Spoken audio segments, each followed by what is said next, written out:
मर्जी जी आपने बोला अंदर का भजन। मर्जी जी अभी हम देखते हैं कि 3 प्रकार की कैटेगरी है। एक है जो बिल्कुल भजन नहीं कर रहे, संसारिक हैं। एक है जो एकदम भजन में कर रहे हैं, जो अंदर का जो आपने बताया। और एक बीच वाले हैं महाराज जी, जैसे थोड़ा बहुत पुण्य कर लिया, थोड़ा बहुत दान कर लिया, भागवत जी करा दी, रामायण, तो हमें लगता है कि हमने बहुत कर लिया और इससे हमारा तो महाराज जी इस कैटेगरी वाले बहुत ज्यादा हैं। हाँ, मतलब जो भजन बीच मार्ग पे वाले, चल रहे हैं, हाँ। तो महाराज जी यहाँ आना ही पड़ेगा, तब आना जाके पड़े- शांति आना, मिलेगी। हाँ बिल्कुल, निरंतरता में आना पड़ेगा। जब तक निरंतर भजन नहीं होगा तब तक भगवत प्राप्ति नहीं होगी। निरंतर भजन करना ही पड़ेगा। अनन्य चेता सततम यो माम स्मरति नित्य सहा तस्याहम सुलभा पार्थ नित्युक्तस्य योगिना। अनन्यस चिंतयन्तो माम ये जना परिपासते तेषाम नित्याभियुक्ता नाम योगक्षेमम भाम्यम। अनन्य अनन्य अनन्य, अन्य ना चिंतन होने पावे, निरंतर भगवत चिंतन। ऐसा गीता, भागवत, रामायण, जितने भी शास्त्र हैं, सबका एक मत है, भगवान का निरंतर सुमिरन होना, भगवान का निरंतर भजन होना। आना इसी में पड़ेगा, चाहे इस जन्म में आ जाओ, चाहे अगले जन्म में आ जाना। निरंतर भजन करने वाले की ही सदगति होती है। और जो साधन भजन बनता है, पुण्य बनता है, तो और भी लोग तो हैं हमारे, तप लोक, महालोक, जनलोक, सत्य लोक, इनमें जाता है। लेकिन भगवान के नित्य धाम में जाना, जन्म मरण से मुक्त हो जाना, इसके लिए निरंतर भजन की आवश्यकता है। अंतर रहित भजन, निरंतर भजन। मर्जी जी अभी जैसे आप थोड़ी देर पहले कह रहे थे कि मतलब अगर भजन का अभ्यास छूट गया तो फिर नीचे आना पड़ेगा, तो महाराज जी ऐसा भी है? हाँ बिल्कुल। अभी एक प्रश्न था महाराज जी कि 2 साल से बहुत अच्छा भजन हो रहा था, थोड़ा विषयों की ओर मन गया तो एकदम भजन छूट गया। बिल्कुल बिल्कुल, इसमें तो वही आ गई। हाँ बिल्कुल बिल्कुल। जैसे वो अभी बगल में बैठे हुए यहाँ कह रहे थे 32 साल से भजन कर रहा, तो बिल्कुल इसमें है कि जैसे हम भगवत प्राप्ति नहीं हुई और आप भजन में की चढ़ाई पे चढ़ गए और विषयों का संयोग हो गया, तो आप उतर के जमीन में खड़े हो जाएंगे आके। वो चढ़ाई काम की नहीं हुई। चढ़ाई तब काम की मानी गई जब आप वहां से उतरे नहीं और वहीं खड़े रहे। भले ऊपर नहीं चढ़े लेकिन नीचे तो नहीं आए ना, तो वहीं खड़े रहे, तो आपकी स्थिति मानी जाएगी। इसमें तो बहुत सावधानी रखनी। और क्या, तभी तो संत महात्मा जो वास्तविक भजनानंदी हैं, निरपेक्ष रहते हैं, निरंतर भजन परायण रहते हैं, उदासीन रहते हैं, गंभीर रहते हैं। मनोरंजन थोड़ी सुहाई देता है, मनोरंजन में फंसा तो गया, चाहे जितने बड़े भजनानंदी हो। जब भरत जैसे भजनानंदी को मृग बनना पड़ सकता है, तो हम लोगों को सुअर कुत्ता बनने में कितनी देर लगी। भरत चरित्र पढ़ाएला, भगवान ऋषभ देव जी के पुत्र इतने बड़े भजनानंदी की राज्य पाठ छोड़कर गंडकी नदी के किनारे भजन कर रहे हैं, और इतना भजन भागवत में पढ़ के देखो उनकी स्थिति। और हिरण का मोह जागृत हुआ तो उतर के इतना खड़े हो गए कि एक बार भी रामकृष्ण हरि नहीं, उसी हिरण का चिंतन। और अंततो गत्वा उनको हिरण के चिंतन में ही प्राण त्यागना पड़ा और अगला जन्म हिरण बने। मर्जी ये तो वैसा ही हुआ कि जब तक पूरे रोग की निवृत्ति नहीं हो जाती, हाँ, अगर बीच में कुपथ्य हो गया तो उससे बढ़कर रोग हो सकता है। हाँ, इसीलिए तो सावधान रहना चाहिए, आजीवन सावधान रहना चाहिए। गृहस्थ आश्रम में ऐसे तो नहीं हो सकता। क्यों नहीं हो सकता? कितने गृहस्थ ऐसे महापुरुष हुए हैं जो विरक्तों के आगे निकल गए, विरक्तों के आगे निकल गए। कितने ऐसे गृहस्थ हुए भरे पड़े हमारे इतिहास में, जो आए एक से एक महापुरुष हुए जो विरक्तों के आगे, विरक्त खड़े होकर उनका आदर करते थे, विरक्त खड़े होकर के उनके आगे हाथ जोड़ते थे। ये हम लोगों की कमी है। अच्छा, हम अंदर राधा राधा जप रहे हैं तो कोई गृहस्थी में बाधा है क्या? रसोई बना रहे राधा राधा राधा राधा राधा, पोछा लगा रहे राधा राधा, फावड़ा चला रहे राधा राधा, व्यापार कर रहे राधा। ये हमारी बेईमानी है, ये हमारी बेईमानी है कि हम अपने को गृहस्थ मान करके और भगवान से विमुख हो जाते हैं। ऐसे लोग हैं कि एक माला भी भजन नहीं करते, रात दिन लड़का बच्चा, रुपया पैसा, धन संपत्ति। इसलिए नाम जप करो, अच्छे आचरण करो, गंदे भोजन का त्याग करो, गंदे आचरणों का त्याग करो, तो आप आनंदित हो जाओगे। ये मत कहो कि हम गृहस्थ हैं तो हम भजन नहीं कर सकते। भजन तो कर सकते हैं प्रभु। तो फिर गृहस्थी में क्या है? तुम्हारे 4-5 लड़का बच्चा होंगे, हमारे 500 हैं। बताओ ना। नहीं, बहुत सरल है। हाँ, तुम्हारी गृहस्थी में 5-7 लोग होंगे, यहाँ 5-700 है। 500-700 लोग हैं जिनका रोज भोजन सुबह शाम दोपहर, तो कितनी बड़ी हमारी गृहस्थी, तुमसे बढ़ के गृहस्थी है। लेकिन भजन, सब भजन परायण है, सब भगवान के भजन परायण, कोई चिंता शोक से ग्रसित नहीं है। इसलिए नाम जप को, भगवान के आश्रय को, भगवान की भक्ति को हर जगह किया जा सकता है, चाहे आप व्यापारी हो, चाहे नौकरी पेशा वाले हो, चाहे जब युद्ध में भजन हो सकता है, मामनुस्मर युद्ध च, तो फिर और कहाँ भजन नहीं हो सकता। जो गति एक सन्यासी को होती है वही गति एक गृहस्थ को होती है। सच्चाई से चले, ईमानदारी से भजन करते हुए, अपने धर्म का पालन करते हुए। एक तपस्वी थे कश्यप जी, उन्होंने बड़ी तपस्या की एकांत में। तो एक दिन वो ऐसे बैठे हुए थे, तो एक बगुली वृक्ष को, ये महाभारत की कथा है, ग्रंथ की लिखित, भगवान व्यास देव जी के द्वारा ग्रंथ है। ऊपर वो बगुली ऐसे हग दी, तो ऐसे देखे वो भस्म होके गिर गई, आग लग गई बगुली में, क्योंकि वो क्रोध से देखे ना, उनको लगा हम बहुत सिद्ध हो गए। अब वो एक घर में गए, गृहस्थी के घर में, और भिक्षाम दे, तो नौबधू निकली। उसने कहा महाराज कुछ मिनट ठहरिए, मैं अभी भोग प्रसाद कुछ आपको लाती हूँ। इधर से वो गई तो दूसरे दरवाजे से उसका पति आ गया, और वो पातिव्रत धर्म का पालन करने वाली देवी थी। उसने तुरंत अपने पति को आसन दिया, बैठाला, कुछ खवाया पियाया, और कहा आपके दरवाजे पर अतिथि खड़ा है बहुत देर से, आपकी आज्ञा हो तो भिक्षा दे आए। उनका हाँ हाँ। और वो भिक्षा लेके गए तो बहुत गर्म हो गए। उनका इतनी लेट कैसे हो गई? तो उनका भगवान हमारे पति आए थे, तो महात्मा का कोई आदर नहीं। तो उनका तुम हमको वृक्ष की बगुली मत समझना कि तुम्हारी दृष्टि से हम भस्म हो जाए। अब ये घटना केवल वही जानते थे, दूसरा कोई जानता नहीं था। अब उनके होश उड़ गए। तो उनका देवी आप ये कैसे जान गई? तो उनका तुम्हारी तपस्या को जब से तुम घर से निकले हो तब से आज तक को मैं देख रही हूं। बोले ये कैसे? बोले मैं अपने पति को भगवान मानती हूँ, कभी पर पुरुष का स्पर्श नहीं किया, और भगवान का चिंतन करती हूँ, पति की सेवा करती हूँ, मुझे तीनों काल का ज्ञान है। अब आप समझो, एक विरक्त को उपदेश दे रही थी एक गृहस्थ नारी। अरे और तो और जाने दो, भगवान शंकर, भगवान ब्रह्मा और भगवान विष्णु अनुसुईया जी की सतीत्व की परीक्षा लेने गए तो 6-6 महीना के बालक बना दिए। कथा सुनी है ना, प्रसिद्ध है ना, पालने में झुला दिया ब्रह्म को, परमात्मा को 6-6 महीने के बालक। गृहस्थ धर्म कोई साधारण, हम लोग आकाश से पैदा हुए हैं क्या? गृहस्थी भी तो पैदा हुई है। आज भी हम पल किससे रहे हैं?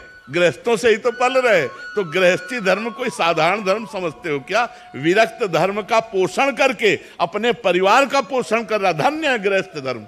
लेकिन गृहस्थी में पापाचरण छोड़ो, भगवान का नाम जप करो, धर्म से चलो, तो गृहस्थी धन्य हो जाए।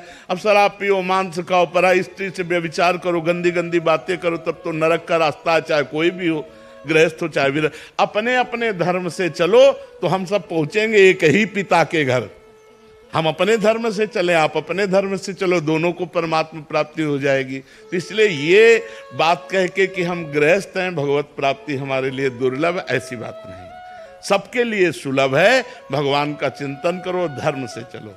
एक गृहस्थ के लिए सात्विक भोजन क्या होने चाहिए? जैसे हम लोग वेज के नाम पे सब कुछ खा लेते हैं। हाँ, हमने पिज्जा भी खा लिया, हमने बर्गर भी खा लिया, कुछ नहीं नहीं, ऐसी चीजें जो बाजार में अपवित्र लोगों के द्वारा बनाई गई हैं, वो हमारी बुद्धि में रजोगुण और तमोगुण पैदा करेंगी।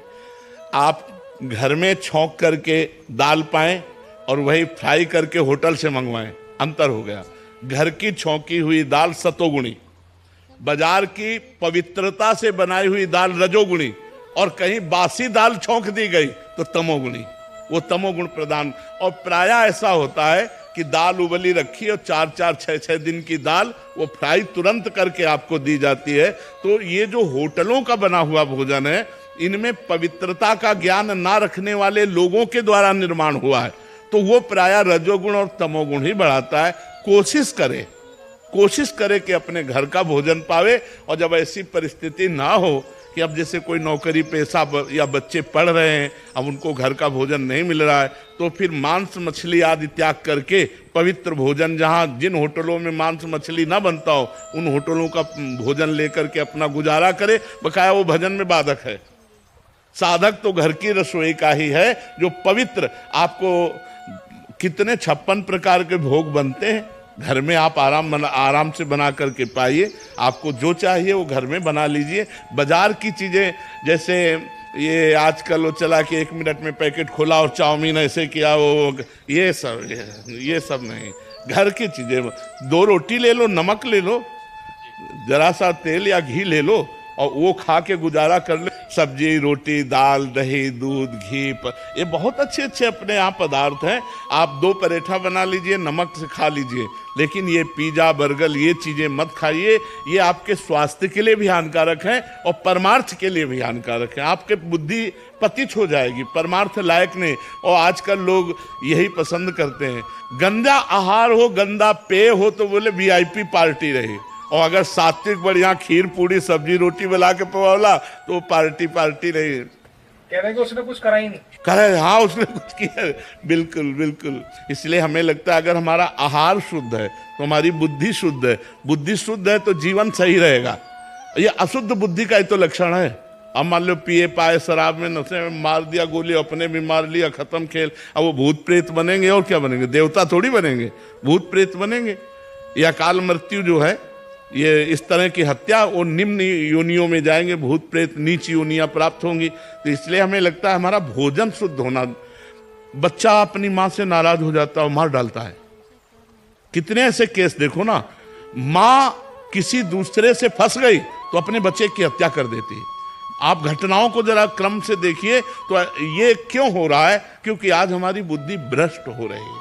हमारी बुद्धि भ्रष्ट होने का कारण हमारा भोजन है, हमारा संग है, हमारा दर्शन है, हमारा सुनना, हमारा बोलना, ये सब हमारे चिंतन पर प्रभाव डालता है। मोबाइल से हम देख रहे हैं, गंदा मित्रों का संग कर रहे हैं, गंदा आहार कर रहे हैं, तो हमारे आचरण गंदे नहीं होंगे, फिर होगा क्या? और आचरण गंदे हुए तो जिंदगी नष्ट हो गई, फिर भ्रष्ट हो गई, फिर जिंदगी को नहीं संभाला जा सकता। बच्चों को भगवत प्राप्ति का ज्ञान कैसे दे?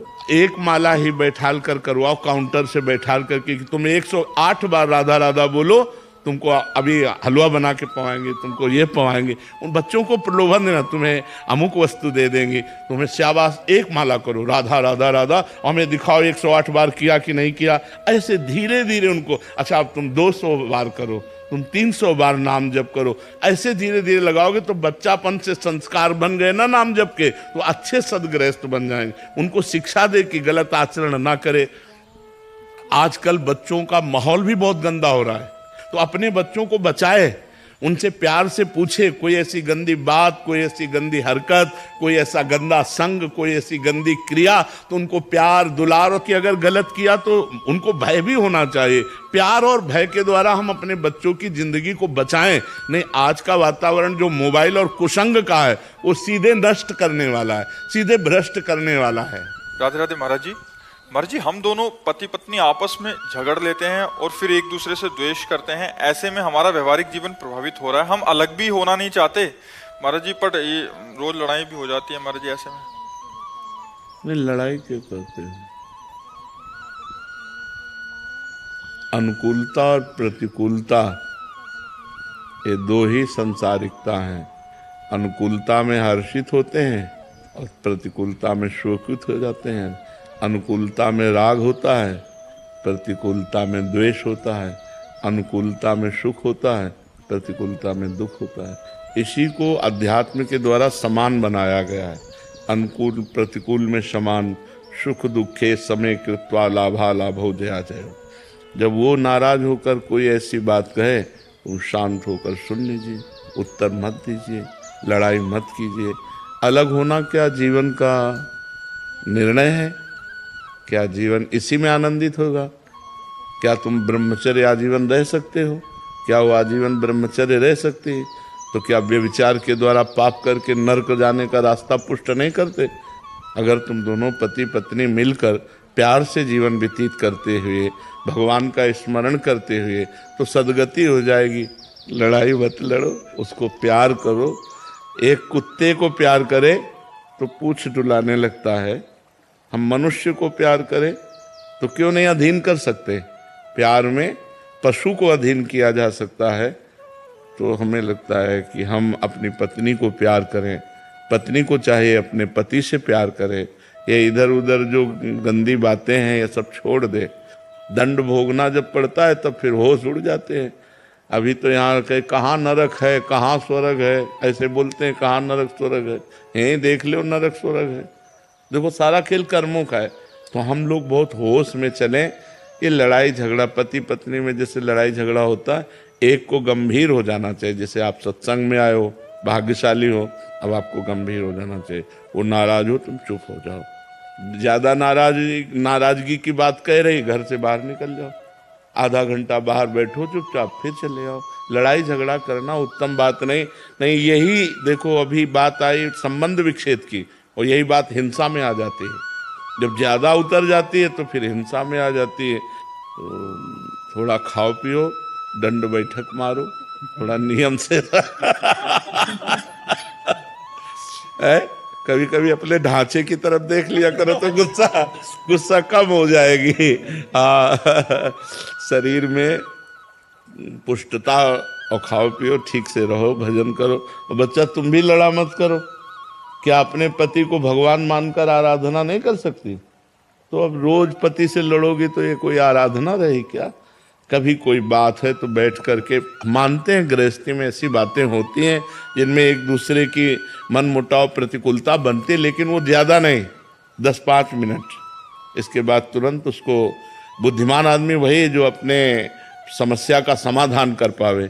और समस्या बढ़ती चली जाए, समाधान ना हो, तो फिर गृहस्थी ठीक नहीं। ये गंदी बात है, लड़ाई झगड़ा अच्छी बात नहीं है। इसी से बड़ा दुर्व्यवहार होता है, बड़ी हानि होती है, कई बार ना चाहते हुए बड़े अपराध बन जाते हैं। इसलिए बहुत शांति। ज़्यादा जैसे पति होकर के ज़्यादा टॉर्चर करे, ज़्यादा गुस्सा दिखाए, ज़्यादा मारपीट करे, तो अब वो पत्नी का मन प्यार के लिए तड़प रहा है, व्याकुलता है, पति उससे बैर विरोध का, अब वो इधर उधर फिर दृष्टि। आशा करती हूँ कि महाराज जी की ये बातें आपको बहुत ही प्रेरणादायक लगी होगी और आप अपने जीवन में इसका अवश्य पालन करेंगे। आप मेरे चैनल को लाइक एंड सब्सक्राइब कीजिए। राधे राधे।